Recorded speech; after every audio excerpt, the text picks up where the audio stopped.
ഇന്ത്യയുടെ ചാന്ദ്ര പര്യവേക്ഷണ ദൗത്യമായ ചാന്ദ്രയാൻ 3 വിക്ഷേപണം ഇന്ന് ഉച്ചയ്ക്ക് 2:35 നടക്കും. ശ്രീഹരിക്കോട്ടയിലെ സതീഷ് ധവാൻ സ്പേസ് സെന്ററിൽ നിന്നാണ് വിക്ഷേപണം. ദൗത്യം വിജയകരമായാൽ ചന്ദ്രനിൽ സോഫ്റ്റ് ലാൻഡിംഗ് നടത്തുന്ന 3ാമത്തെ രാജ്യമായി ഇന്ത്യ മാറും. വാർത്തയുടെ വിശദാംശങ്ങളുമായി സയൻസ് ഡെസ്കിൽ നിന്നും ആൻസില ചേരുന്നുണ്ട്. ആൻസില, ബഹിരാകാശ രംഗത്ത് ഒരു ചരിത്രം കുറിക്കാൻ പോവുകയാണ് ഇന്ത്യ. നിർണായകമായ ദൗത്യത്തിന് ഇനി മണിക്കൂറുകൾ മാത്രമാണുള്ളത്. എന്തൊക്കെയാണ് കൂടുതൽ വിശദാംശങ്ങൾ? അതുപോലെ എല്ലാ ഒരുക്കങ്ങളും പൂർത്തിയായോ? എന്തൊക്കെയാണ് കൂടുതൽ വിവരങ്ങൾ?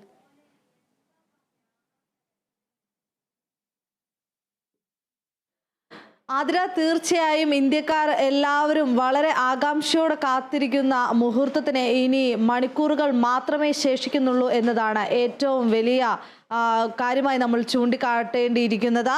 ഇന്ന് 2:35 കൂടിയാണ് ഇന്ത്യക്കാർ എല്ലാവരും ഉറ്റുനോക്കുന്ന ആ മുഹൂർത്തത്തിന് തുടക്കം കുറിക്കുക. ഏകദേശം 1.5 മാസം എടുത്തായിരിക്കും ചന്ദ്രന്റെ ദക്ഷിണ ധ്രുവത്തിന് സമീപം ചന്ദ്രയാൻ 3 ലാൻഡിംഗ് ചെയ്യുക. അതായത് ഏകദേശം ഓഗസ്റ്റ് 23 കൂടിയായിരിക്കും ഈ ലാൻഡിംഗ് നടക്കുക എന്നതാണ് ഇപ്പോൾ മനസ്സിലാക്കാൻ സാധിക്കുന്നത്. നമുക്കറിയാം, ചന്ദ്രയാൻ 2 ഒരു ഭാഗിക പരാജയമായിരുന്നു. അതിനാൽ തന്നെ അതിൻ്റെ കുറവുകളെല്ലാം നികത്തിയാണ് ഇത്തരത്തിൽ ചന്ദ്രയാൻ 3 ഇന്ത്യ വികസിപ്പിച്ചിട്ട് എടുത്തിട്ടുള്ളതും എന്നതും ശ്രദ്ധേയമാണ്. പ്രധാനമായും ഈ ചന്ദ്രയാൻ 3ലേക്ക് നമ്മൾ വരികയാണെങ്കിൽ LVM-3 റോക്കറ്റാണ് ഈ ചന്ദ്രയാൻ 3നെ വഹിച്ചുകൊണ്ട് പോകുന്നത്. LVM-3യുടെ പ്രത്യേകതകളിലേക്ക് കടക്കുകയാണെങ്കിൽ ബഹിരാകാശത്തേക്ക് വലിയ രീതിയിലുള്ള പേലോഡ് വഹിക്കാൻ കഴിയുന്ന ഒരു റോക്കറ്റാണ് LVM-3. Heavy lift launch vehicle ആണ് ഈ LVM-3. ഇതിനു മുൻപ് GSLV-3 എന്നായിരുന്നു ഇതിൻ്റെ പേര്. അതിനുശേഷമാണ് പേര് മാറ്റി LVM-3 എന്നതിലേക്ക് അത് മാറ്റിയിട്ടുണ്ടായിരുന്നത്. ഇസ്രോ വികസിപ്പിച്ചെടുത്തിട്ടുള്ള ഏറ്റവും ശക്തമായ റോക്കറ്റാണ് ഈ LVM-3 എന്നതും ശ്രദ്ധേയമാണ്. ഇതിനു മുൻപും ഇത്തരത്തിൽ വലിയ രീതിയിലുള്ള ഭാരിച്ച ഇത്തരത്തിലുള്ള ദൗത്യങ്ങൾ ഏറ്റെടുത്ത വിജയം പൂർത്തീകരിച്ചിട്ടുള്ളതാണ് LVM-3. അതിനാൽ തന്നെയാണ് ഇന്ത്യയുടെ അഭിമാനമായ ചന്ദ്രയാൻ 3നെയും കൊണ്ടുപോകാനുള്ള ഈ ഒരു ദൗത്യം LVM-3നെ ഏൽപ്പിച്ചിരിക്കുന്നതെന്ന് തന്നെ നമ്മൾ കരുതേണ്ടിയിരിക്കുന്നു. അതിനാൽ തന്നെ റോക്കറ്റുകളുടെ ബാഹുബലി എന്നാണ് ഈ LVM-3 അറിയപ്പെടുന്നത്. പ്രധാനമായും ഈ റോക്കറ്റിലേക്ക് കടക്കുകയാണെങ്കിൽ 2 ഖര ഇന്ധന ബൂസ്റ്ററുകളും ഒരു ലിക്വിഡ് ഇന്ധന കോർ സ്റ്റേജും ഉൾക്കൊള്ളുന്ന ഒരു 3 ഘട്ട റോക്കറ്റാണ് ഈ LVM-3 എന്ന് പറയുന്നത്. ഈ ഖര ഇന്ധന ബൂസ്റ്ററുകൾ പ്രാരംഭ ത്രസ്റ്റ് നൽകുന്നു. അതേസമയം ദ്രവ ഇന്ധന ബൂസ്റ്ററുകൾ ഇതിൻ്റെ ഈ ദ്രവ ഇന്ധന കോർ ഘട്ടമാണ് റോക്കറ്റിനെ ഭ്രമണപഥത്തിലേക്ക് നയിക്കുന്നതിന് സുസ്ഥിരമായ ത്രസ്റ്റ് ഉറപ്പാക്കുന്നത്. അങ്ങനെ ഇത്തരത്തിൽ 3 ഘട്ടങ്ങൾ ചേർന്നതാണ് ഈ റോക്കറ്റ് എന്നതും ശ്രദ്ധേയമാണ്. അതോടൊപ്പം തന്നെ ഈ പേടകം ഏകദേശം 3.84 ലക്ഷം കിലോമീറ്റർ താണ്ടിയാണ് ചന്ദ്രനിലേക്ക് എത്തേണ്ടത്. അതോടൊപ്പം തന്നെ ഇന്ത്യ തദ്ദേശീയമായാണ് ഈ ചന്ദ്രയാൻ 3 വികസിപ്പിച്ചെടുത്തിരിക്കുന്നു എന്നതും ലോകരാജ്യങ്ങൾക്കിടയിൽ ഇന്ത്യക്ക് അഭിമാനിക്കാൻ കഴിയുന്ന ഒരു വസ്തുതയാണ്. അതോടൊപ്പം തന്നെ നമുക്കറിയാം, ഇതിനു മുമ്പ് ഇന്ത്യക്ക് മുൻപ് സോഫ്റ്റ് ലാൻഡിംഗ് നടത്തിയിട്ടുള്ളത് ആകെ 3 രാജ്യങ്ങൾ മാത്രമാണ്: Soviet union, America, China. India ഈ ചന്ദ്രയാൻ 3 വിജയകരമായി സോഫ്റ്റ് ലാൻഡിംഗ് നടത്തുകയാണെങ്കിൽ ഈ 3 രാജ്യങ്ങൾക്കൊപ്പം ഇന്ത്യയുടെ പേരും കൂടെ ചരിത്രത്തിൽ എഴുതി ചേരും എന്നതും എടുത്തു പറയേണ്ട ഒരു വസ്തുതയാണ്. കഴിഞ്ഞ തവണ ചന്ദ്രയാൻ 2 ഇത്തരത്തിൽ സോഫ്റ്റ് ലാൻഡിംഗ് നടത്താനായിരുന്നു ഉദ്ദേശിച്ചിരുന്നതെങ്കിലും വന്ന പിഴവുകൾ മൂലം അത് ഇടിച്ചിറക്കുകയായിരുന്നു ഉണ്ടായിരുന്നത്. അതിനാൽ തന്നെ ആ പിഴവുകളെല്ലാം മാറ്റിയാണ് ഇത്തവണ ചന്ദ്രയാൻ 3 വിക്ഷേപിക്കാൻ ഇന്ത്യ ഒരുങ്ങുന്നത്. അതോടൊപ്പം തന്നെ ഇന്ത്യ തദ്ദേശീയമായി വികസിപ്പിച്ചെടുത്ത lander module, propulsion module, rover എന്നിവയാണ് ഈ ചന്ദ്രയാൻ 3ൻ്റെ പ്രധാന ഭാഗങ്ങൾ. അതോടൊപ്പം തന്നെ ഈ ലാൻഡർ മൊഡ്യൂൾ ചന്ദ്രനിലേക്ക് ഇറങ്ങുമ്പോൾ റോവറാണ് ഈ ചന്ദ്രന്റെ ഉപരിതലത്തിലൂടെ സഞ്ചരിക്കുക. ഇവ രണ്ടിനെയും ചന്ദ്രന്റെ ഭ്രമണപഥത്തിൽ എത്തിക്കുക എന്നതാണ് പ്രൊപ്പൽഷൻ മൊഡ്യൂളിന്റെ ചുമതല. ഈ 3 ഘടകങ്ങൾക്കും കൂടി എടുത്തു പറയേണ്ട ഒരു വസ്തുതയാണ് നമ്മുടെ ഇതിന്റെ ഭാരം എന്നത്. ഈ 3 ഘടകങ്ങൾക്കും കൂടി ഏകദേശം 3900 കിലോഗ്രാമാണ് ഭാരം എന്ന് പറയുന്നത്. അതോടൊപ്പം തന്നെ ചന്ദ്രയാൻ 2വിൽ നിന്ന് അപേക്ഷിച്ച് മറ്റൊരു പ്രത്യേകത എന്ന് പറയുന്നത് ചന്ദ്രയാൻ 3ന് ഓർബിറ്റർ ഇല്ല. ഈ ചന്ദ്രയാൻ 2ൻ്റെ ഓർബിറ്റർ തന്നെയായിരിക്കും ഈ ചന്ദ്രയാൻ 3ഉം ഉപയോഗിക്കുക എന്നതാണ്. അതിനാൽ തന്നെ ലാൻഡറും റോവറും മാത്രമാണ് ഈ മിഷനിൽ ഉണ്ടാവുക. അതോടൊപ്പം തന്നെ ഈ ചന്ദ്രയാൻ 1നെയും 2നെയും അപേക്ഷിച്ച് നോക്കുകയാണെങ്കിൽ ചന്ദ്രയാൻ 3ലേക്ക് വരുമ്പോൾ ഈ ലാൻഡറിന്റെ ഭാരം കൂടി വരുന്ന ഒരു വസ്തുതയും കൂടെ നമുക്ക് കാണാൻ സാധിക്കും. 1471 കിലോയാണ് ചന്ദ്രയാൻ 3ലെ ലാൻഡറിന്റെ ഭാരം എന്ന് പറയുന്നത്. അതേസമയം റോവർ പ്രഗ്യാൻ എന്നറിയപ്പെടുന്ന ഈ റോവർ അതിന്റെ ഭാരം സ്ഥിരമായി തന്നെ നിൽക്കുകയാണ്, 27 കിലോഗ്രാം. അത് ചന്ദ്രയാൻ 1-ലും ചന്ദ്രയാൻ 2-ലും ചന്ദ്രയാൻ 3-ലും ഈ റോവറിന്റെ ഭാരം അത് തുല്യമായി തന്നെയാണ് നിൽക്കുന്നത്. ഈ ലാൻഡറിനകത്താണ് 26 കിലോഗ്രാം മാത്രമുള്ള ഈ റോവർ സ്ഥിതി ചെയ്യുന്നത്. ഈ 6 ചക്രമുള്ള ഈ റോവറിന് ലാൻഡറുമായിട്ട് മാത്രമായിരിക്കും കമ്മ്യൂണിക്കേഷൻ ഉണ്ടാവുക. പ്രധാനമായും ഇനി നമ്മൾ കടക്കേണ്ടത് ഈ ചന്ദ്രയാൻ 3 എന്ന് പറയുന്ന ഇന്ത്യ അഭിമാനത്തോടെ കാത്തിരിക്കുന്ന ഈ ഒരു പരിവേഷണം എന്തിനാണ്, പ്രധാനമായും ചന്ദ്രനിലെ എന്തിനൊക്കെ കുറിച്ച് പഠിക്കാനാണ് ഈ ചന്ദ്രയാൻ 3 ഇന്ത്യ വികസിപ്പിച്ചെടുത്തിരിക്കുന്നത് എന്നതും കൂടെ നമുക്ക് നോക്കേണ്ടതുണ്ട്. ചന്ദ്രനിലെ മണ്ണിനെ കുറിച്ച് പഠിക്കാനുള്ള laser induced breakdown spectroscope ആണ് ഒന്നുള്ളത്. അത് കഴിഞ്ഞിട്ട് മൂലകങ്ങളെ കുറിച്ച് അറിയാനുള്ള ആൽഫ പാർട്ടിക്കിൾ എക്സ്റേ സ്പെക്ട്രോമീറ്റർ എന്നിവയാണ് ഈ റോവറിനുള്ളിലെ 2 പേലേഡുകൾ. സൗരോർജത്തിലായിരിക്കും പൂർണ്ണമായും ഈ റോവറും ലാൻഡറും പ്രവർത്തിക്കുക എന്നതും എടുത്തു പറയേണ്ട മറ്റൊരു വസ്തുതയാണ്. ഇന്ധനമടക്കം 2148 കിലോഗ്രാം ഭാരമാണ് പ്രൊപ്പൽഷൻ മൊഡ്യൂളിന് മാത്രമായിട്ടുള്ളത്.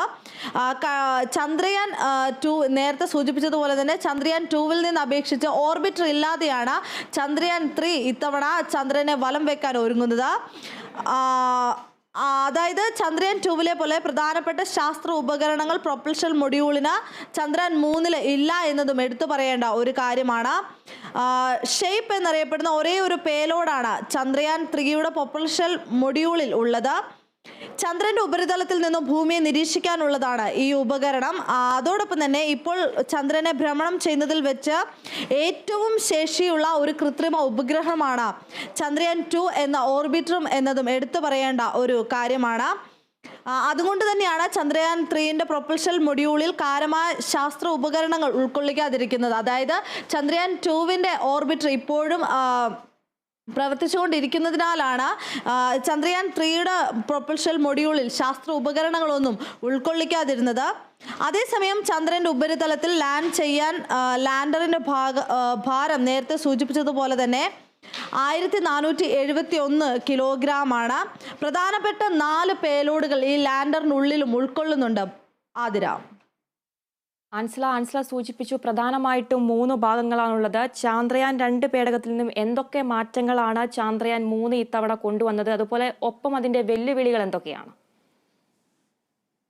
ആതിര, ഈ പ്രധാനപ്പെട്ട 4 പേലോഡുകളാണ് ഈ ലാൻഡറിൻ്റെ ഉള്ളിൽ ഉള്ളത് എന്ന് നേരത്തെ സൂചിപ്പിച്ചിട്ടുണ്ടായിരുന്നു. നമ്മൾ അത് നോക്കുകയാണെങ്കിൽ ഈ ചന്ദ്രന്റെ ഉപരിതലത്തിലെ പ്ലാസ് സാന്നിധ്യം പഠിക്കാനുള്ള radio anatomy of moon bound hypersensitive ionosphere and atmosphere എന്നതാണ് ഒരു ഉപകരണം. അത് കഴിഞ്ഞിട്ട് താപവ്യതിയാനം പഠിക്കാൻ നിയോഗിക്കപ്പെട്ട Chandra surface thermophysical experiment, അതോടൊപ്പം തന്നെ ചന്ദ്രന്റെ കുലുക്കങ്ങൾ പഠിക്കാനുള്ള instrument for lunar seismic activity, അതോടൊപ്പം തന്നെ ഏക വിദേശ പേലോഡായി നാസയുടെ ലേസർ റെട്രോഫ്ലക്ടർ അറേയും ഈ ലാൻഡർ ഉൾപ്പെടുത്തിയിട്ടുണ്ട്. അങ്ങനെ 4 പ്രധാനപ്പെട്ട പേലോഡുകളാണ് ഇതിൻ്റെ ഉള്ളിൽ ഈ ലാൻഡറിൻ്റെ ഉള്ളിൽ ഉൾക്കൊള്ളിച്ചിരിക്കുന്നത്. ഇനി നമ്മൾ എന്തൊക്കെ കാര്യങ്ങളാണ് പ്രധാനമായും ഈ ചന്ദ്രയാൻ 3 എന്തൊക്കെ കാര്യങ്ങൾ പഠിക്കാനാണ് ഇപ്പോൾ ചന്ദ്രയാൻ 3 വിക്ഷേപിക്കുന്നത് എന്ന് പരീക്ഷിക്കുകയാണെങ്കിൽ പ്രധാനമായും ചന്ദ്രൻ്റെ ഉപരിതലത്തിലെ പ്ലാസ് സാന്നിധ്യം പഠിക്കുക, 2 ചന്ദ്രനിലെ താപന വ്യതിയാനം പഠിക്കുക, 3 ചന്ദ്രനിലെ കുലുക്കങ്ങൾ പഠിക്കുക, അതോടൊപ്പം തന്നെ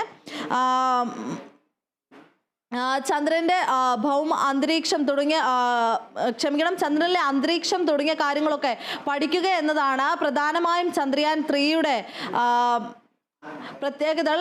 ഇനി വെല്ലുവിളിയിലേക്ക് കടക്കുകയാണെങ്കിൽ നമുക്കറിയാം ചന്ദ്രയാൻ 2 ഒരു ഭാഗിക പരാജയം എന്ന് പറയാനുള്ള പ്രധാന കാരണം എന്ന് പറയുന്നത് ഒരു സോഫ്റ്റ് ലാൻഡിംഗ് നടത്തേണ്ടിയിരുന്നതായിരുന്നു ചന്ദ്രയാൻ 2. എന്നാൽ ചന്ദ്രയാൻ 2 ഒരു സോഫ്റ്റ് ലാൻഡിംഗ് നടത്താതെ ചന്ദ്രയാൻ 2 അവിടെ ഇടിച്ചിറക്കേണ്ട ഒരു സാഹചര്യമായിരുന്നു വന്നിട്ടുണ്ടായിരുന്നത്. അതിനാലായിരുന്നു ഒരു ഭാഗിക പരാജയമായി മാറിയിട്ടുണ്ടായിരുന്നെങ്കിൽ അന്ന് ചന്ദ്രയാൻ 2 ഒരു സോഫ്റ്റ് ലാൻഡിംഗ് നടത്തിയിട്ടുണ്ടായിരുന്നെങ്കിൽ നേരത്തെ തന്നെ സോവിയറ്റ് യൂണിയൻ്റെ ഒപ്പവും അമേരിക്കയോടൊപ്പവും ചൈനയോടൊപ്പവും പേര് ചരിത്രത്തിൽ എഴുതി ചേർക്കാൻ ഇന്ത്യക്ക് സാധിക്കുമായിരുന്നു. സോഫ്റ്റ് ലാൻഡിംഗ് നടത്തുന്ന 4ാമത്തെ രാജ്യം എന്ന പേര് ഇന്ത്യക്ക് എഴുതി ചേർക്കാൻ സാധിക്കുമായിരുന്നു. അതിനാൽ തന്നെ അന്ന് ഉണ്ടായിരുന്ന വെല്ലുവിളികളെ അതിജീവിക്കാൻ ഉറച്ചാണ് ഇത്തവണ ചന്ദ്രയാൻ 3 രൂപകൽപ്പന ചെയ്തിരിക്കുന്നു എന്നും എടുത്തു പറയേണ്ട ഒരു കാര്യമാണ്. ആ കുറവുകളെല്ലാം പരിഹരിച്ചാണ് ഇത്തവണ ചന്ദ്രയാൻ 3 അയക്കാൻ ഇന്ത്യ ഒരുങ്ങുന്നത് ആതിര? അൻസില, അതുപോലെ തന്നെ ഈ ഒരു ചാന്ദ്രയാൻ 3 എന്ന സ്വപ്ന ദൗത്യം ഇനി മണിക്കൂറുകൾ മാത്രമാണുള്ളത്. ഇന്നലെ കൗണ്ട് ഡൗൺ ആരംഭിച്ചിരുന്നു. അവസാനവട്ട തയ്യാറെടുപ്പുകളൊക്കെ പൂർത്തിയായി എന്നാണ് മനസ്സിലാക്കാൻ സാധിക്കുന്നത്, അല്ലേ? തീർച്ചയായും ആതിര, കൗണ്ട് ഡൗൺ ആരംഭിച്ച് ഇന്നലെയോടുകൂടി കൗണ്ട് ഡൗൺ ആരംഭിച്ചു. നമുക്കറിയാം ഇപ്പോൾ ശ്രീഹരിക്കോട്ടയിൽ അതിനുവേണ്ട അവസാന ഒരുക്കങ്ങളെല്ലാം പൂർത്തിയായിക്കൊണ്ടിരിക്കുകയാണ്. ഇനി ഏതാനും മണിക്കൂറുകൾ മാത്രമേ ഉള്ളൂ. 2:35 കൂടിയാണ് ഇന്ത്യയുടെ അഭിമാനമായ ചന്ദ്രയാൻ പറന്നുയരുന്നത്. ആ ഒരു നിമിഷത്തിലേക്ക് തന്നെയാണ് രാജ്യത്തിലെ ഓരോ വ്യക്തിയും കണ്ണുനട്ടിരിക്കുന്നത് എന്ന് തന്നെ പറയേണ്ടിയിരിക്കുന്നു. ഈ ദൗത്യം വിജയകരമായി പൂർത്തീകരിക്കാൻ സാധിക്കുകയാണെങ്കിൽ നേരത്തെ സൂചിപ്പിച്ചതുപോലെ തന്നെ ലോകത്തിന് മുമ്പിൽ ഇന്ത്യക്ക് വീണ്ടും ഒരു പൊൻതൂവൽ കൂടി ഇന്ത്യയുടെ ബഹിരാകാശ ദൗത്യങ്ങളിൽ ചേർക്കുവാൻ സാധിക്കുമെന്നതും എടുത്തു പറയേണ്ട ഒരു കാര്യമാണ്. നമുക്കറിയാം ചന്ദ്രയാൻ 2 അതിൻ്റെ വിക്ഷേപണം ഒരു ഭാഗിക പരാജയമായപ്പോൾ നിരവധി പ്രശ്നങ്ങൾ അഭിമുഖീകരിക്കേണ്ട ഒരു സാഹചര്യം വന്നിട്ടുണ്ടായിരുന്നു ISROയ്ക്ക്. എന്നാൽ അവിടെയെല്ലാം തന്നെ ISROയോടൊപ്പം നിൽക്കുന്ന ഒരു രാജ്യത്തെയായിരുന്നു കാണാൻ സാധിച്ചിട്ടുണ്ടായിരുന്നത്. അതിനാൽ തന്നെ ഈ വലിയ രീതിയിൽ ഉള്ള ആകാംക്ഷയോടെയാണ് ഇന്ത്യയിലെ ഓരോ ജനങ്ങളും ഈ ചന്ദ്രയാൻ 3-നെ ഉറ്റുനോക്കുന്നതെന്നും പറയേണ്ടിയിരിക്കുന്നു ആതിര. വ്യക്തമാണ് അൻസില. ഇന്ത്യയുടെ ചാന്ദ്ര പര്യവേക്ഷണ ദൗത്യമായ ചാന്ദ്രയാൻ 3-ന്റെ വിക്ഷേപണം ഇന്ന് ഉച്ചയ്ക്ക് 2:35 നടക്കും. ശ്രീഹരിക്കോട്ടയിലെ സതീഷ് ധവാൻ സ്പേസ് സെന്ററിൽ നിന്നാണ് വിക്ഷേപണം. ദൗത്യം വിജയകരമായാൽ ചന്ദ്രനിൽ സോഫ്റ്റ് ലാൻഡിംഗ് നടത്തുന്ന 3ാമത്തെ രാജ്യമായി ഇന്ത്യ മാറും. വാർത്തയുടെ വിശദാംശങ്ങൾ നൽകുകയായിരുന്നു ആൻസില.